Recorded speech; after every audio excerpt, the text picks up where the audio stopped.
Buenos días otra vez. Nos volvemos a ver a los tiempos. ¿Cómo han pasado? Muy bien. Comenzamos nueva serie. Y por si acaso esto no tiene nada que ver con que usted se vaya a apostar a Las Vegas y tenga la esperanza de que usted va a ganar el premio gordo de cualquier casino que esté allá, sino que más bien vamos a enfocar un poquito estos temas a asuntos de la vida que nos competen entender y poder diferenciar temas como la fe, la esperanza y lo que quizás en nuestro medio se llame o se hable de suerte. Pero para poder ir poniendo en su lugar cada uno de estos términos y de ley las categorías que cada término va a tener de por medio, tenemos que comenzar haciéndonos una pregunta. La pregunta es, ¿qué significa confiar en Dios? Y entonces las respuestas van a ser variadas. Aquí aproximadamente entran, cuando esto está lleno, unas 480 personas, tengo entendido, y desgraciadamente no podemos tener ningún diálogo mientras estamos aquí. Estas charlas en sí se convierten como una especie de monólogo de exposición y no puedo retroalimentar lo que usted podría estar pensando o quizás dudas que usted pueda tener. Sin embargo, si hiciésemos nosotros la pregunta de qué significa confiar en Dios, vamos a tener aproximadamente unas 480 posibilidades de respuesta, y donde quizás algunas se relacionen con otras y otras sean tan únicas como lo es usted. Y cuando hacemos esta pregunta, uno puede tener algunos criterios. Por ejemplo, si uno le pregunta a determinado grupo de personas, un determinado grupo de personas puede decir: no, confiar en el Señor significa de que tu carácter no se va a dejar amedrentar por tal situación o tal cuestión difícil que tengas. Y casi que parece una respuesta estoica, ¿no? Casi que parece una respuesta estoica donde se deja a un lado cualquier asunto de sensibilidad humana o también de la sensibilidad propia del corazón, ¿no? La parte emocional y los sentimientos que pueden estar de por medio. El estoicismo va a negar eso de una forma directa. Otras personas quizás puedan ser un poco reduccionistas y llegar a decir: no, ¿sabe qué es? Que confiar en Dios significa de que yo voy a hacer lo bueno, porque yo sé que si hago lo bueno, entonces Dios va a responderme de esta manera, ¿no? O de que si yo me comporto así durante largo tiempo, Dios va a ver que yo me he comportado así durante tanta cantidad de tiempo, y entonces como premio a mi accionar, como premio a lo que yo he venido haciendo de forma constante, entonces Dios me va a recompensar, ¿no? Y entonces mi confianza está en eso, ¿no? No se está dando cuenta de que en medio de ello su percepción acerca de la confianza en el Señor, uno, más está dependiendo de usted y de lo que usted y yo podemos hacer, por un lado. O también, por otro lado, de lo que su carácter, quizás motivado por ciertas enseñanzas bíblicas, podría en su momento responder estoicamente. A lo que vamos es que estas frasecitas de yo creo que, yo siempre he pensado que, o yo asumo que, son presuposiciones que usted y yo tenemos, no solamente de cómo interpretamos la vida, que eso es una de las primeras labores que tenemos que hacer como seres humanos responsables. Tenemos que aprender a interpretar la vida, nuestra vida, y también lo que nos rodea. Y no solo el saber interpretar la vida, sino también diferenciar cuáles son esas presuposiciones que tenemos, ¿no? Una presuposición que se ha hecho muy famosa es que como yo soy el hijo del rey, entonces a mí todo me tiene que ir bien. Eso es presuposición, ¿no? Otra presuposición también puede ser, ¿no?, de que las cosas malas que me suceden, lo que yo podría considerar como malo, las cosas malas que me suceden, van a terminar más o menos cuando yo tome tal o cual decisión, y es como que yo le pongo un reloj a Dios, ¿verdad? Más o menos, ¿sabes qué, Señor? Esta prueba que yo estoy pasando tiene que durar tanto tiempo, ¿no? Y sucede que a veces la vida no se mueve así, sino que se mueve como cuando usted pide una consulta a través del Seguro Social. O sea, en primer lugar, pelearse con el call center, ¿no? Después de eso viene: espero que usted sea pacífico y no nos peleemos con el operador que nos atiende, pero después de eso, la fecha. Y cuando llega la fecha, ¿a usted qué es lo que le dicen? Preséntese con 1 hora de anticipación. Y dependiendo del centro médico donde le toque, probablemente tenga que esperar 1 hora o 2 horas después de la hora en que le dieron la cita, ¿no? La vida es complicada, la verdad que presenta sus complejidades, y esas complejidades a nosotros nos van a hacer discernir cuáles son nuestras presuposiciones en cuanto a Dios. Un ejemplo que a mí me gusta mencionar es que, por ejemplo, en la época de Job estamos hablando de que Job no es hebreo, Job es árabe. La Biblia dice de que está en la región de Uz, esa era la forma en que se llamaba Arabia, más o menos por el año 2000 antes de Cristo. Y Job tiene un pensamiento acerca de Dios que luego fue puliéndose hasta llegar a Cristo Jesús. Job, ¿qué pensaba, por ejemplo? Job decía de que ¿acaso hemos de recibir de Dios lo bueno y no lo malo? ¿No? Porque en la época de Job se pensaba de que Dios podía tanto hacer el bien como podía tanto hacer el mal, ¿no? ¿Y por qué digo que este concepto luego poco a poco va a ir tomando forma de mejor manera después de que viene Cristo? Santiago, medio hermano del Señor, uno de los ancianos de la iglesia en Jerusalén, dice lo siguiente: ninguno cuando sea tentado diga que es tentado de parte de Dios, porque Dios no puede ser tentado por el mal, ni Él tampoco tienta a nadie. Luego más adelante dice de que toda buena dádiva y todo don perfecto viene de Dios, el Padre de las luces, en el cual no hay ninguna sombra de cambio ni de mutación. Pero Job de alguna manera se enfrenta a estos dilemas y sus presuposiciones sobre Dios en las circunstancias de la vida las ponen a prueba, de la misma forma que a nosotros. Ahora, en medio de todas las posibles combinaciones del yo creo, yo siempre y yo asumo, ¿podríamos concretar un poco estas perspectivas en un solo pensamiento? Quizás decir que de alguna manera todos creemos que la forma en cómo nos comportamos va a afectar lo que debería ocurrir a nuestro favor. Entonces yo creo, yo me porto bien, las cosas me van bien. Yo me porto mal, las cosas me van mal. Y tenemos esa forma de pensar que nos puede acompañar un buen tiempo. Hasta que llega el momento en que usted y yo, habiendo hecho bien, habiendo decidido bien, habiendo tomado todas las variables para tomar algún tipo de decisión, todo sale mal. Y uno nos explica. O también, a veces vemos casos donde alguien decide mal, no tomó en cuenta nada, no discernió nada, fue impulsivo.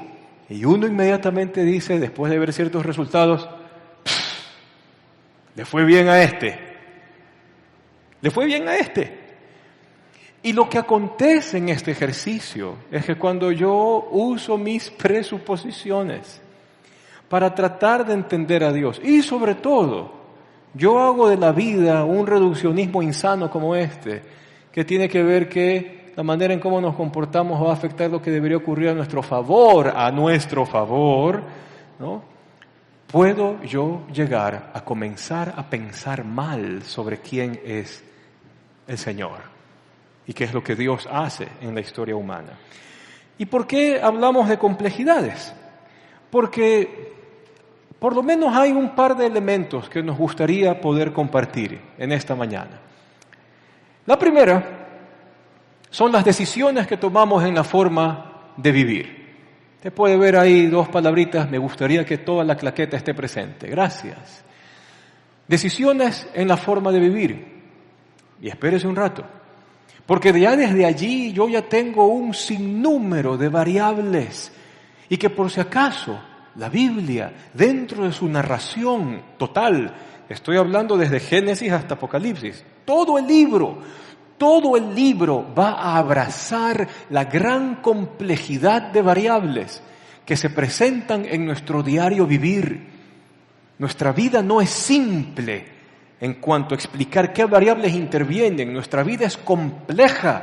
La Biblia lo trata al expresar todas las variables que están de por medio para que una situación o una circunstancia se lleve a cabo. Entonces, como para tratar de resumir un poco, yo puedo decidir hacer el bien, pero en ocasiones decidir hacer el bien en este mundo caído nos da a veces otros resultados y las cosas salen quizás mal o no salen, más que hacer un juicio moral, bien o mal, no salen a nuestro favor. Como también yo puedo tomar decisiones malas en este mundo caído y en ocasiones la gente va a tener resultados supuestamente a su favor. O también va a cosechar resultados malos o negativos que no estén a favor de las personas. Y eso si lo vemos desde una perspectiva individualista, es decir, yo decido y yo tengo el resultado de mi decisión. Pero es que sucede que en el entramado social en que vivimos, es que usted y yo no somos una isla, sino de que las cosas que nosotros vivimos también son producto de las decisiones que otras personas toman. Y que aunque yo no quiera que acontezcan, acontecen. Entonces también voy a sumar a este sinnúmero de variables el tema de hay gente que toma decisiones buenas en un mundo caído y en ocasiones sale bien o a favor y en ocasiones sale mal o no a favor. Como también hay otras personas que toman decisiones totalmente negativas, pecaminosas, descabelladas, malas, como las quiera llamar, en este mundo caído y en ocasiones como que de suerte le salió bien a ese que hizo mal, ¿verdad? O también puede ser de que ese que no, en este mundo caído y le salió bien la cosa. Entonces vivimos en una complejidad y esto sin sumar otras, ¿no?, de los niveles de poder, de autoridad que existen dentro de una sociedad organizada, aunque suene a veces romántico eso, ¿ya? Pero son cosas que nos van a terminar afectando. Decisiones en la forma de vivir. La vida es compleja.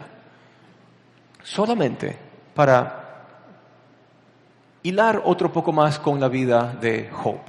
Job, por si acaso, dice el texto de que no había hombre más justo en la faz de la tierra que Job, ¿no?, en esa región, más que nada. No había hombre más justo que él. Y que inclusive, por si acaso sus hijos hubiesen ofendido a Dios, Job se encargaba de presentar sacrificios de paz delante de Dios por el perdón y la misericordia para sus hijos. Lindo hombre. Dentro de sus quejas, por ejemplo, Job dice, yo fui padre para los muchachos que estaban huérfanos dentro de mi ciudad. Yo fui como marido para las viudas que quedaban desamparadas. Vaya, Job sí que tenía una vida chévere, una vida correcta y buena. Y sin embargo, de un momento a otro, ¿qué es lo que le acontece a él? Dentro de lo más doloroso que le acontece a nuestro amigo Job, es que todos sus hijos se mueren. ¿Se ha puesto a pensar en eso? Que de un día para otro todos nuestros hijos se mueran. Complicado. Job tiene siervos, más o menos como una mediana empresa, ¿ya? Para hablar y de un día para otro todos sus empleados se mueren. Solo sobrevive uno, el jefe de cada departamento, para venirle a decir, el ganado se murió, mis colaboradores se murieron y solamente yo quedé en pie. Y por último, Job tiene una mujer complicada. La Biblia no le pone nombre. Es una forma dentro de la cultura hebrea más o menos execrar a esa persona. Ni te olvides, olvídate mejor dicho, que esta mujer existió. Y que en medio de su dolor, esta señora antipática le dice a Job, ¿sabes qué, Job? Maldice a tu Dios y muérete. ¿No? La vida es complicada. Alguien podría decir, en base a ciertos reduccionismos, no tenía por qué haber leído mal, habiendo vivido una vida correcta y buena. Pero es que no solamente son las decisiones en nuestra forma de vida, sino también las circunstancias que no podemos explicar. Y sucede de que usted está en su familia, tiene un buen trabajo, sus hijos crecen bien, están bien en sus trabajos, en el ambiente laboral, donde están sus hijos, es bonito, se puede crecer, todo es chévere, ¿no? Y de repente, perdón por el término, un gen infeliz porque no es feliz ese gen, ¿eh? Un gen decide activarse. Y usted tiene enfermedades, condiciones, síndromes, de un momento a otro.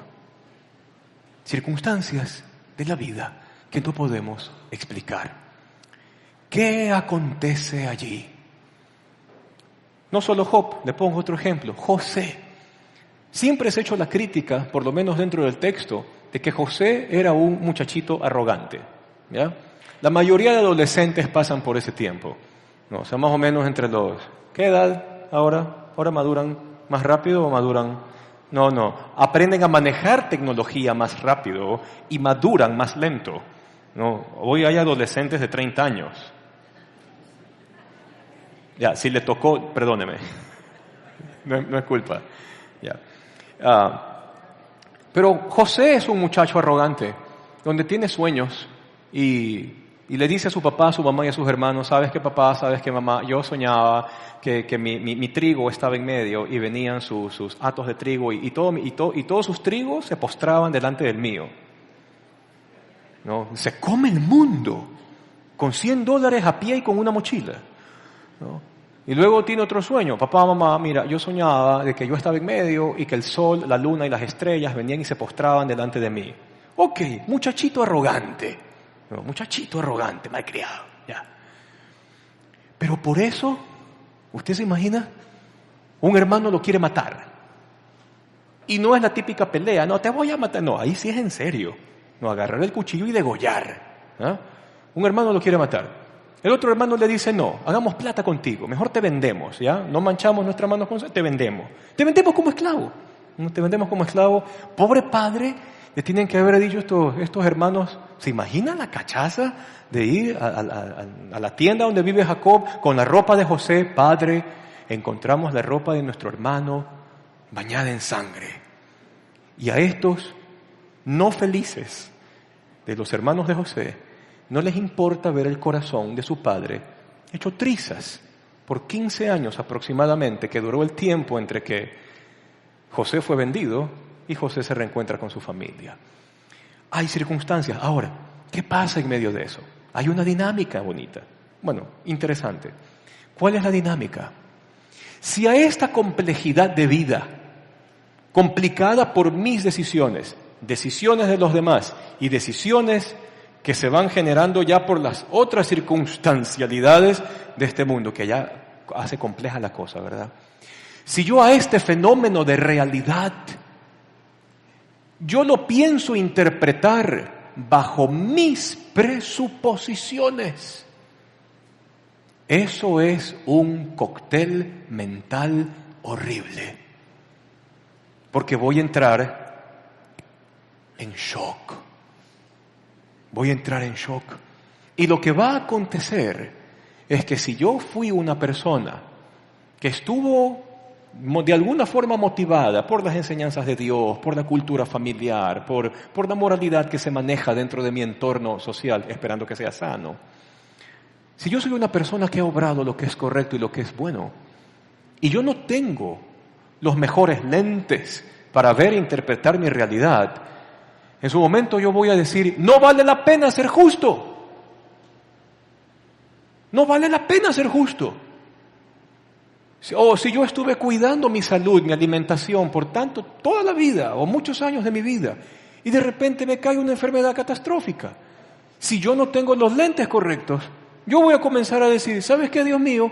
Esta vida es una completa injusticia, porque sucede que me he cuidado toda la vida y de repente, de un momento a otro, tengo yo un diagnóstico catastrófico que no solamente quiebra mi vida, quiebra el corazón de mi familia y quiebra las finanzas de la familia. Y podríamos en algún momento dejar de hacer lo correcto que hacíamos, pero más grave que todo, ahí sí, como dice la siguiente claqueta, no solo perdemos la fe, sino que también condicionamos nuestra forma de conducirnos en este mundo y terminamos cambiando nuestras creencias. ¿En qué sentido? Yo puedo llegar a pensar y decir: Dios es malo. A Dios no le interesa. A Dios no le importa. Dios no se conduele. Y como dice el viejo refrán, tanto le da el agua al cántaro que lo... sí se lo sabe. Tanto le da agua al cántaro que... Eso, gracias. Entonces, tanto usted se va repitiendo, ¿no? Dios es malo, Dios es injusto, ¿no? Dios no se conduele, a Dios no le importa. Que yo voy a terminar creyendo eso. ¿Se da cuenta lo importante que es trabajar con esas presuposiciones?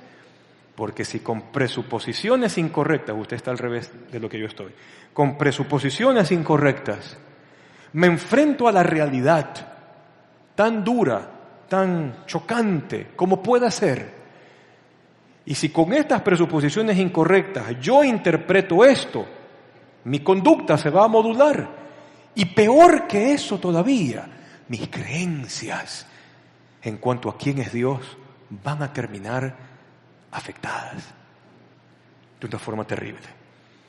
Entonces, y como resultado de eso, perderemos la fe. Y diremos, eso que Dios dice es mentira. O eso que está en las Escrituras no es para nuestra época. O lo que Dios dice será para otros, menos para mí. Le funcionará a otros, menos a mí. Y comenzamos a perder la fe en el Señor. Pero ahí yo tengo que hacer una pequeña digresión conmigo mismo. ¿Cuál es esta pequeña digresión? Preguntarte, ¿por qué? Y en medio de todas tus respuestas, y de mis respuestas, porque usted y yo hemos estado en el mismo barco, aunque usted no lo crea, en medio de nuestras respuestas, la gran decepción comenzó por un acto egoísta de parte de nuestro lado, de que nos decepcionamos porque Él no se comporta de la manera en que yo quiero que Él lo haga. Y hay ocasiones, y volvemos a retomar y recalentar el tema de nuestro amigo José, allá por el año 1800 antes de Cristo, por ahí más o menos, nuestro amigo José. ¿Usted se imagina? ¿Por un sueño? Ok, 2 sueños, ¿ya? Fastidiosito, ok. Por fastidiosito y 2 sueños, vendido como esclavo. 2 veces, porque se lo venden a la caravana de los ismaelitas que pasaban por allí, y después de eso, ¿a dónde lo vuelven a revender? ¿No? Esto es peor que el mercado de Montebello, ¿sí o no? Te compro aquí, te vendo allá. ¿Y lo compra quién? Lo compra un oficial del faraón. Muy bien, José dice, bueno, esta es mi vida, triste, miserable, terminado como esclavo, esto es lo peor que me ha podido ocurrir, lindo. Pero bueno, aquí estamos, por lo menos hay trabajo, por lo menos hay comida. ¿Eh? Y sucede que la esposa de este oficial, no se menciona el nombre de esta mujer, por si acaso, ya sabe por qué, ¿no? No se menciona el nombre de esta señora, la mujer de Potifar, así simplemente se la conoce. Viene la mujer de Potifar, y lo ve a José, e inmediatamente la esposa de Potifar dice, mi colágeno. ¿No? Para que vea que las cosas no son de este segundo decenio del siglo XXI, ¿no? Sino que esto es tan viejo como la sarna, ¿no? Entonces esta mujer aprovechaba las veces en que el marido estaba de campaña militar, cuidando al faraón, por aquí y por allá, y lo agarra a José, y todos los días le dice a José, José, ahorita conmigo, ¿no? Y José, lo siento, no puedo. Yo puedo hacer todo lo que sea en su casa, su marido me ha dado permiso de todo, menos tocarla a usted no. Un día esa mujer ya no se aguanta, de verdad, ya no se aguanta, lo agarra contra la pared, más o menos de aquí, no te escapas, ¿no? Y nuevamente las propuestas indecentes. José, ¿qué es lo que hace? Corre, ¿no? Ante la tentación, corre el hombre, ¿no? Y la ropa de José queda en manos de esta mujer, y entonces la mujer, la ira de aquella mujer despechada, cosa a la cual hay que temer, ¿no? ¿Qué es lo que hace esta señora? Con la ropa. Me quiso violar, el hebreo que compramos me quiso violar, atrápenlo. Lo agarran, lo meten en la cárcel y ahora ya no hay pues techito y comidita. Ahora hay sobras, basura, ratas y vivir entre prisioneros. ¿Por un sueño? ¿Tanto? Parece injusto. Es injusto. La vida es injusta. Pero sin embargo, en medio de la narración, algo que el autor, ya sea que Moisés lo haya recogido de la tradición oral de los antepasados, o que Dios mismo le haya informado a Moisés cómo fueron esos eventos, cualquiera de las dos formas, no importa. Tenemos el texto escrito, y el texto dice constantemente, en medio de la narrativa triste de José, y Dios estaba con José y le mostró su gran amor. Y nosotros podemos decir frente a esa historia, ¿eso es que el amor de Dios esté con José? ¿Eso es que Dios esté con José? Y el texto vuelve otra vez. Y el Señor estaba con José y le mostró su gran amor. ¿Sabe cuánto tiempo pasó? 15 años. 15 años. ¿Usted se imagina 15 años? Así. Sin embargo, hacia el final, cuando ya estamos llegando al clímax de la historia de José, que es uno de los relatos más grandes del Pentateuco, por lo menos, hay una sequía, hay un faraón que tiene sueños, hay un José que se los interpreta, hay un José que de un día para otro se convierte en visir de Egipto. Entonces pues ahí está la recompensa. No, esa no es la recompensa. Se convierte en visir de Egipto, alimenta a naciones, incluida su propia familia que está tirada por allá por Canaán, ¿no? Y después de ponerse a cuentas con su familia y haber un acto de perdón, entonces, allí está entonces. No, es que esa no es toda la historia. Y eso no es todo, eso no es el clímax de la historia de José. Y entonces José les dice a sus hermanos, después de pedirse perdón, ¿no? Vayan y díganle a mi padre que estoy vivo y que yo lo estoy invitando a que venga a Egipto a vivir conmigo.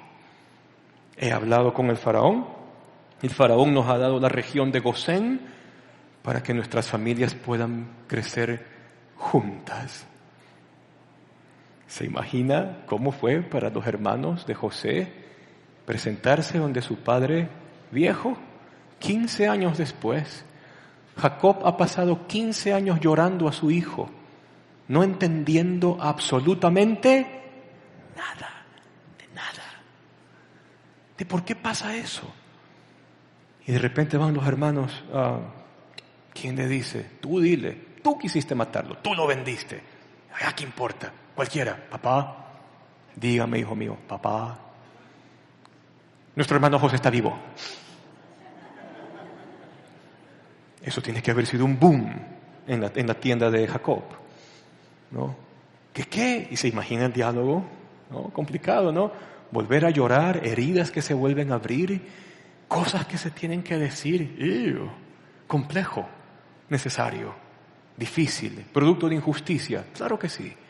Sin embargo, ese momento fue clave para que las 70 personas que conformaban la familia de José puedan ingresar a Egipto, vivan en Egipto 400 años y en 400 años se genere la gran nación que Dios había prometido a Abraham y que tenía una razón de ser, que la nación de Israel tendría que servir para que con el tiempo nazca la bendición que bendice a las familias de la tierra, que es Cristo. Y desde esta perspectiva, hay ocasiones en que usted y yo pensamos que Dios funciona como cuando esperamos la cita en el Seguro Social. Vemos el reloj, se está demorando. Vamos donde la pobre enfermera que tiene que aguantar a toda la gente que está allí, ¿no? ¿Y el doctor? No, que está ocupado. Oiga, ya es hora, yo tengo el turno tal, ahorita. Pasan 2 minutos, y usted vuelve a dar la vuelta otra vez. Y ya. Y vuelven a pasar, y usted cree que Dios se comporta así. Y a veces usted mira el reloj y Dios ve un anuario de 10 años, de 15 años, de 20 años, de 40 años, donde pese a las circunstancias de la vida y donde pese a las decisiones en la complejidad de variables que intervienen en ella, Dios comienza a establecer su plan, mejor que el suyo, mejor que el mío, y en términos de Él. Pero nosotros nos decepcionamos por esto, porque esperamos que Dios se comporte como yo quiero que lo haga. Y me frustro cuando no lo hace. Entonces, cuando Dios no hace lo que yo quiero que haga, me desilusiono. Y podríamos llegar entonces a una pequeña conclusión en medio de este relato. Luego cosemos a Job nuevamente con nuestra exposición. Es que terminando teniendo una fe circunstancial. Eso. Esa es la validación a la cual yo puedo llegar. La verdad es que mi fe nunca fue fe. Mi fe nunca fue confianza. Mi fe simplemente se basó en mi capacidad o de contemplar esto en las circunstancias, si es a favor mío o en contra mío. Entonces, ¿voy a creer en Dios mientras las cosas me salgan bien? Claro. ¿Quién no? Pero ¿qué tal cuando las cosas van mal? Y si comenzamos a alejarnos, ¿se acuerda de esta evolución negativa? Tengo presuposiciones incorrectas sobre cómo interpretar confianza en Dios, interpretar vida, interpretarme a mí mismo. Tengo circunstancias complicadas. Me frustro porque no tienen sentido o pasa lo que no debería pasar. Luego, ¿qué genero? Voy a generar un cambio de conducta. Antes yo hacía lo correcto, ahora, ¿qué importa? Y por último, voy a tergiversar conceptos de quién es Dios, quién es su persona. Voy a creer y confiar en Dios basado en mi capacidad de verlo en mis circunstancias, o también en experiencias. En experiencias. Ahora, se entiende. Hay ocasiones donde usted ha escuchado testimonios de personas que dicen, es que ¿sabe qué? Yo estaba sin trabajo, tenía la hipoteca de la casa, estaba así en la inmunda, hermano. Ah, ya, ok. Y entonces yo vine al Señor y a la siguiente semana tuve trabajo, me dieron el sueldazo, pagué mis deudas, esto y lo otro. Qué bueno, gloria a Dios, qué chévere. Pero para muchos de nosotros las cosas no suelen ser así, ¿no? O también pueden haber casos, puede ser el suyo, donde en ocasiones alguien de la familia estuvo enfermísimo, ¿no? Estuvo terriblemente enfermo y toda la familia oró, vino al Señor y ok, se sanó. Y mi familia vino a los pies de Cristo. Lindo, qué bonito. Pero el hecho de que haya sido así no significa de que mi fe y mi confianza en el Señor se fundamenta en ese evento en particular. Porque ¿qué es lo que acontece? Si mi fe, si mi confianza en el Señor se establece sobre ese evento en particular, yo comienzo a generar una especie de adicción a la dopamina y serotonina que vivir en positivismos está de por medio. Pero usted y yo que hemos vivido unos cuantos añitos sobre la faz de esta tierra, nos daremos cuenta de que la vida no se presenta como una curva así. Pruébeme lo contrario. Pruébeme lo contrario. La vida en ocasiones va, sube, baja, sube, baja, sube, baja, baja, sube un poquito y baja.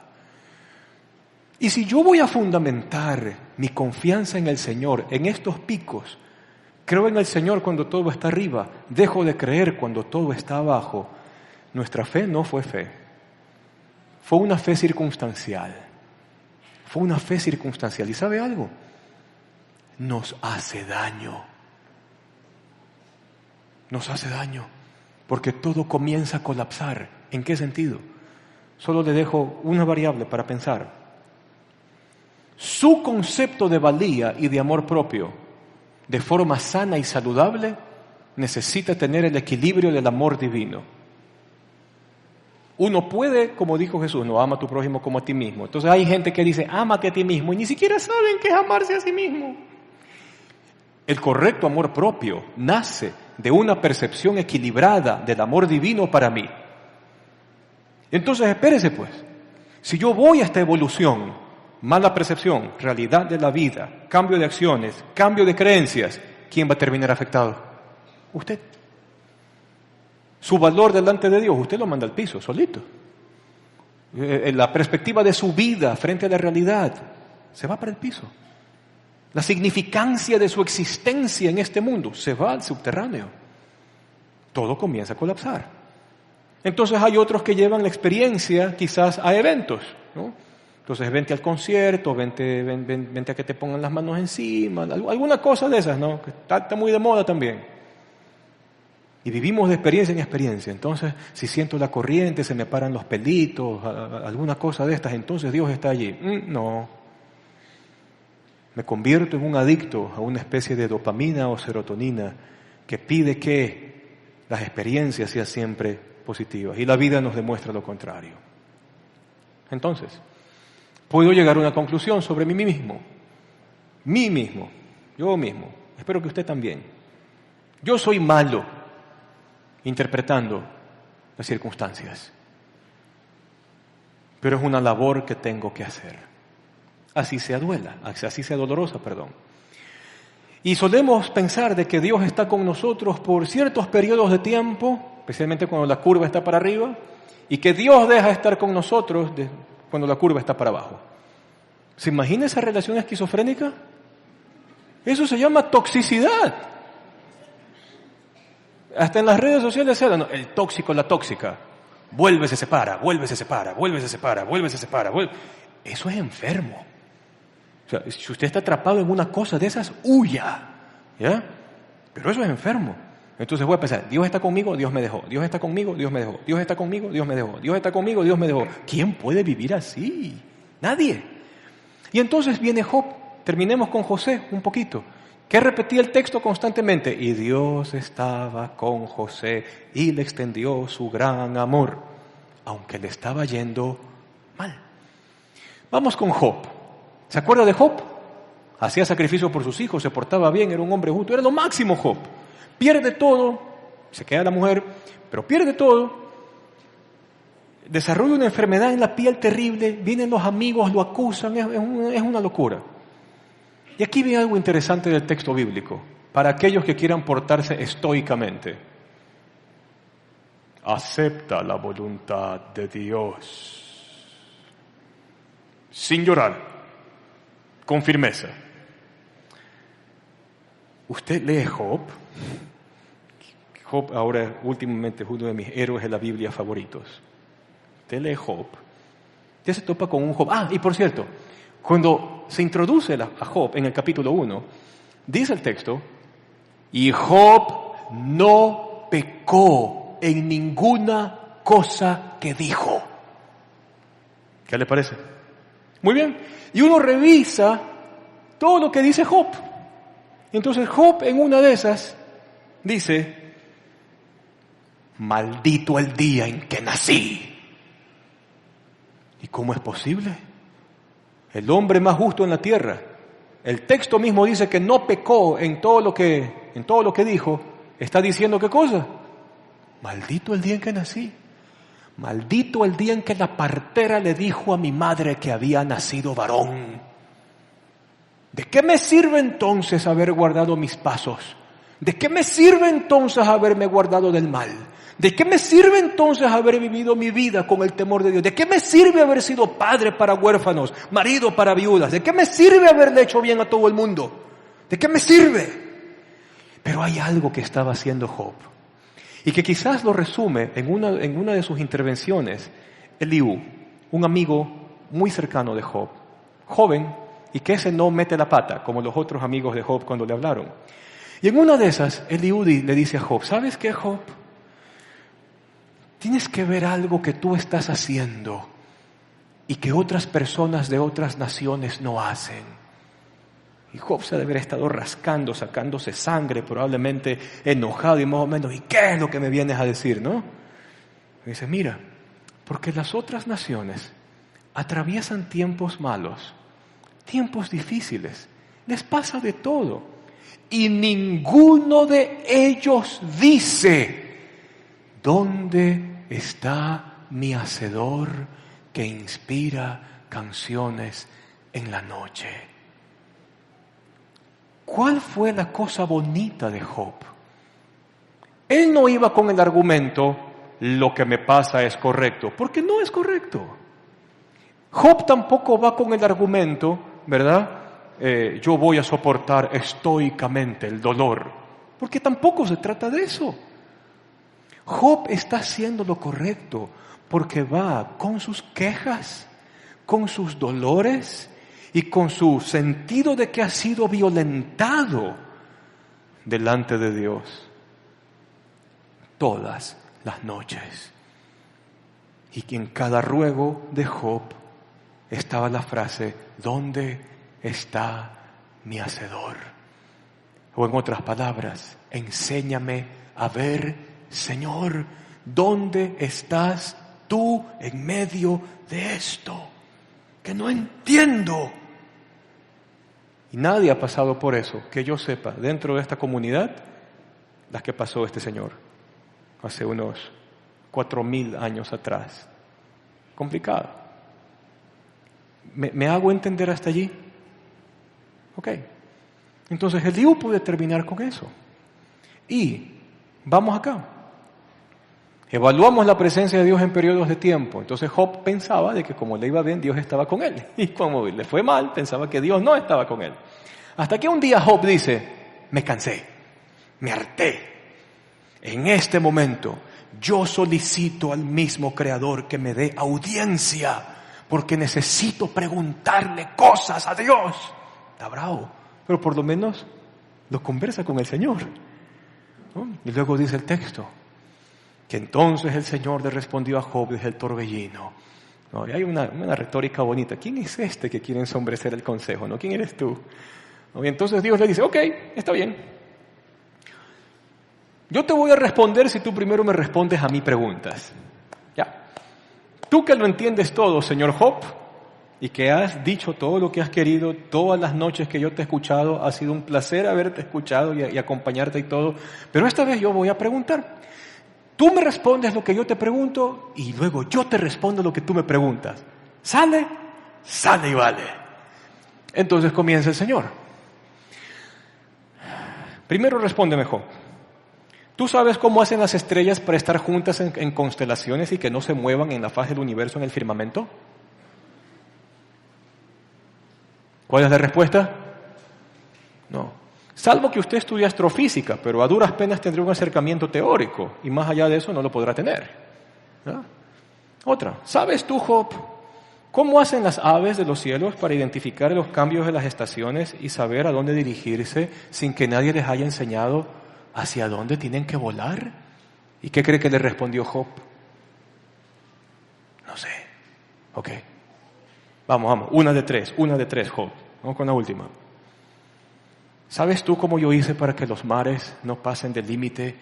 Porque yo le dije a las olas, hasta aquí llegarás, y puse candado en sus bordes y en sus extremos.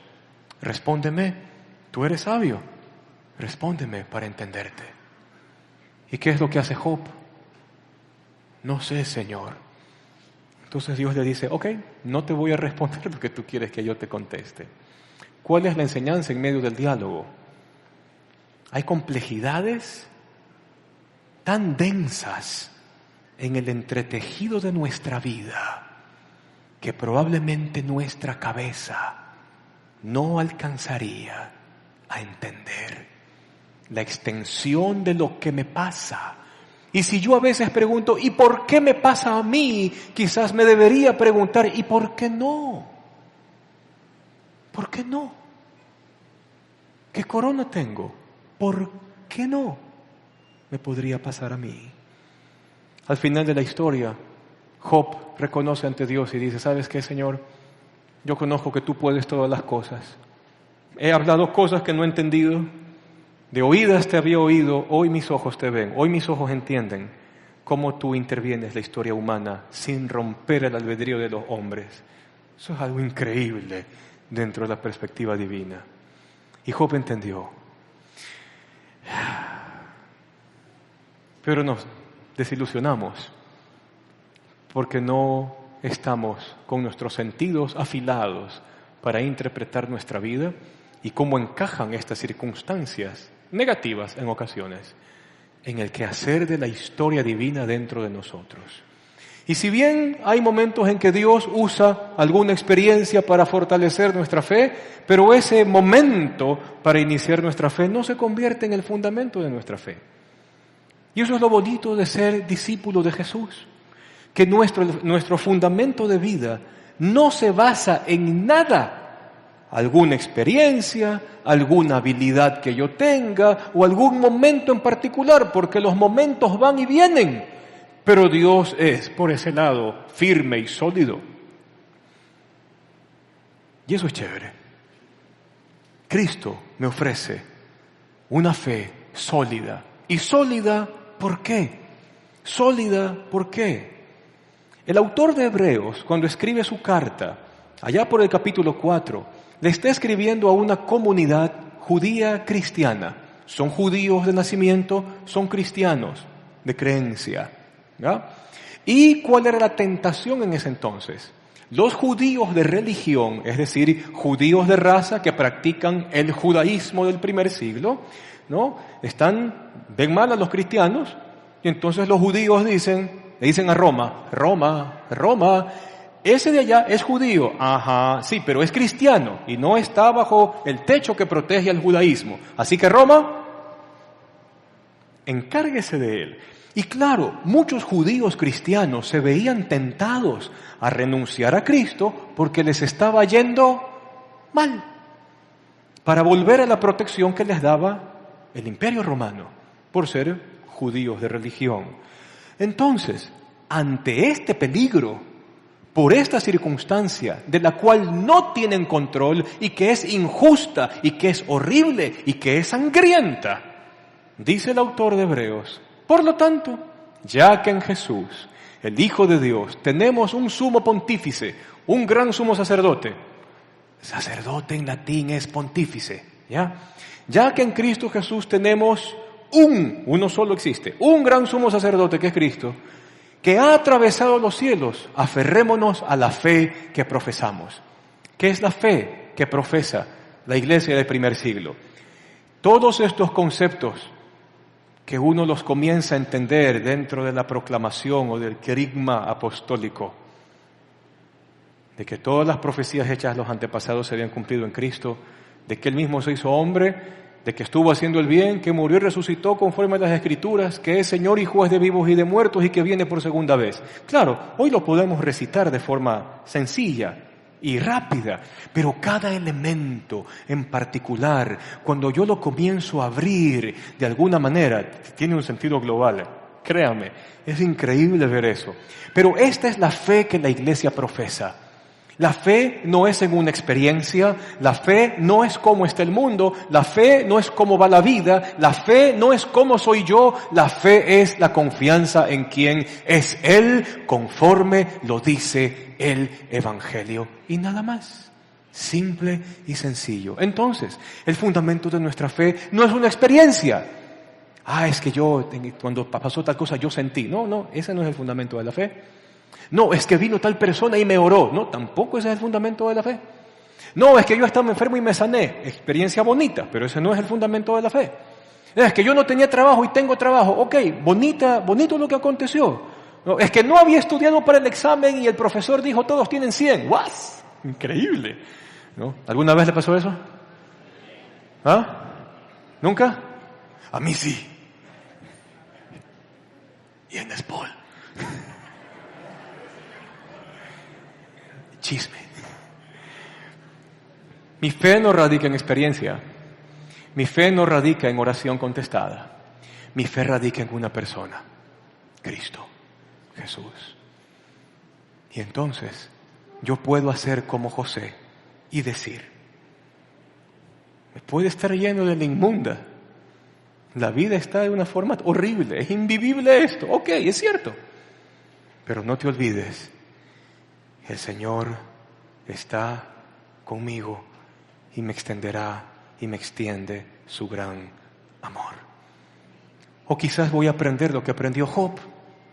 En medio de toda su tragedia de vida, Job comenzó a cantar en la noche sus quejas, porque sabía que solo Dios podía darle sentido a sus quejas y a su razón de vida, que estaba por los suelos en ese momento. Nuestra fe está fundamentada en la resurrección. Ese es el epítome de todo. ¿Y por qué se comienza a entretejer esto con el Evangelio? Porque el Evangelio no solamente proclama este hecho histórico en el cual Cristo muere y resucita conforme a las Escrituras, ¿no? Hecho que ocurre hace 2000 años según nuestro calendario, al morir por nuestros pecados, resucitar de entre los muertos. Y esta declaración querigmática, muy bien, seguimos entonces con el Evangelio, porque el Evangelio dice algo hacia el final, viene por segunda vez. Y eso es interesantísimo. Porque eso significa para usted y para mí que somos creyentes, en que va a llegar el día que este mundo complicado, corrupto y ruin se acaba.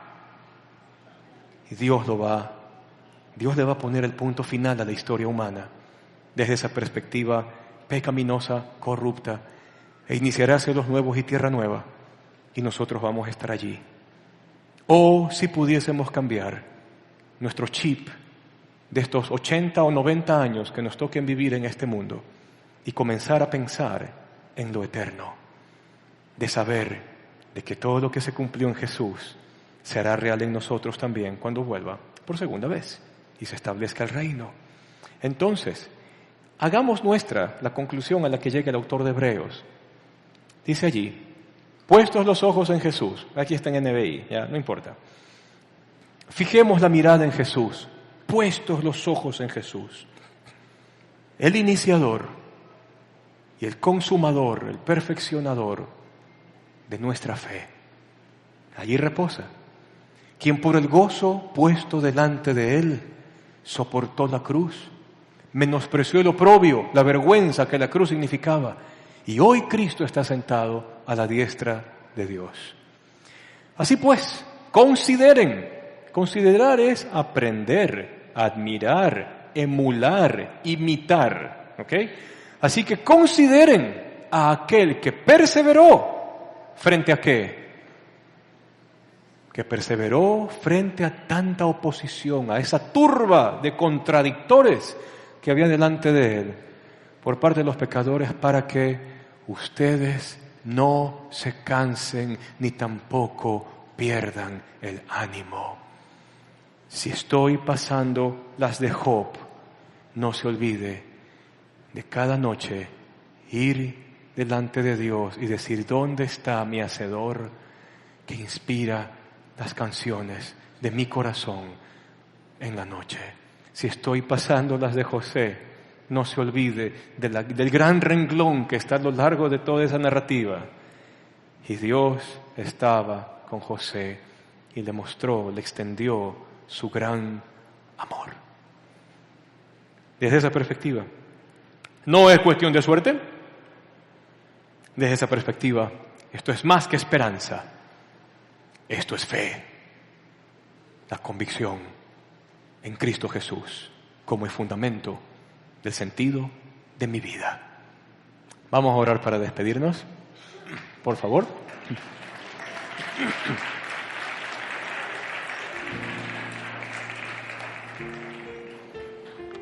No vaya a pensar que como uno habla aquí al frente, uno tiene todas las cosas resueltas o que uno es un campeón de la fe.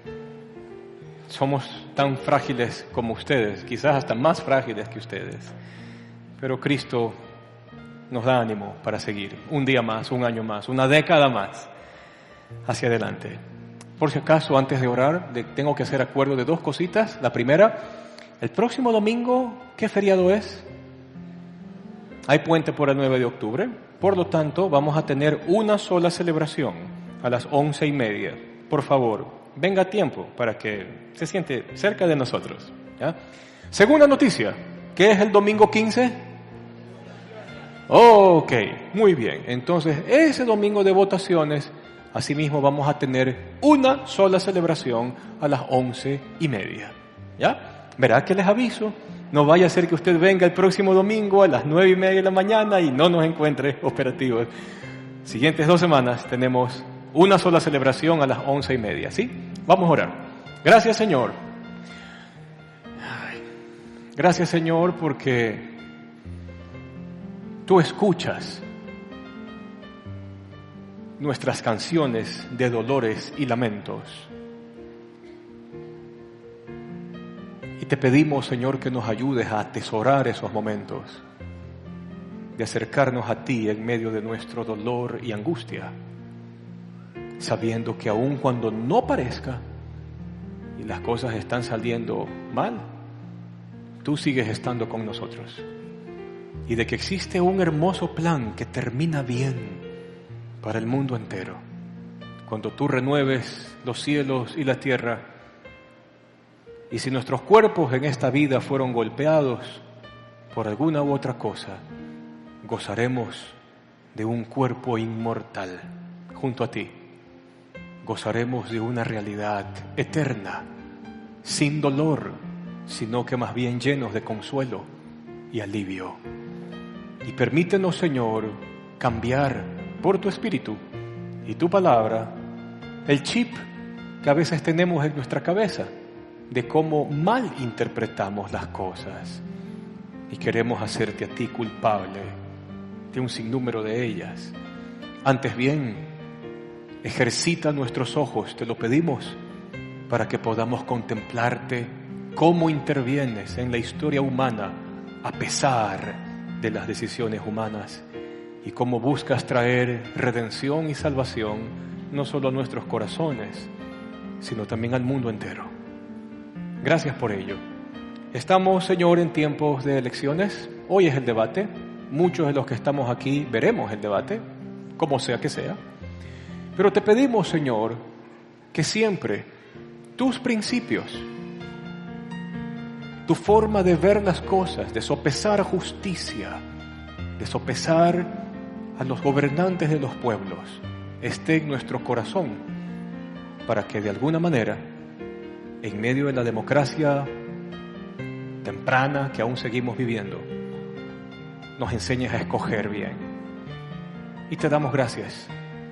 Ayuda a nuestra nación, ayuda a nuestro país y enséñanos a nosotros a decidir lo correcto por el bien no solo nuestro, sino también de la nación en la cual estamos.